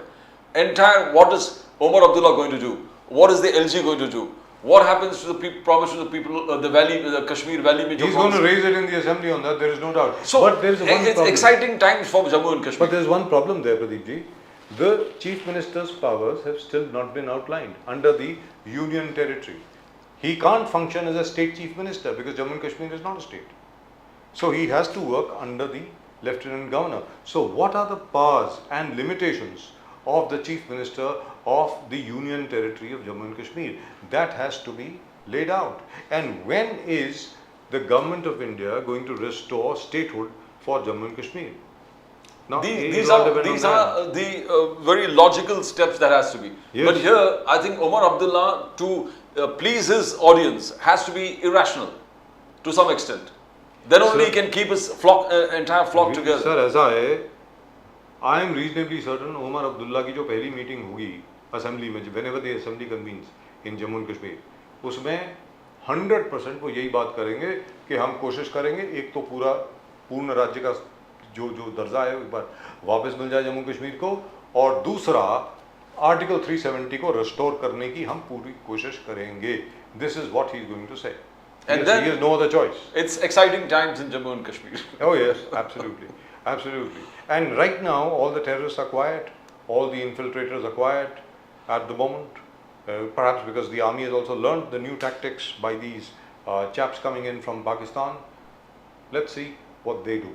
And the other thing that I'm hearing also from Jammu and Kashmir is that if there is some major attack right now, Mr. Modi is more than willing to go inside Pakistani territory and hit them again, like he did in Balakot.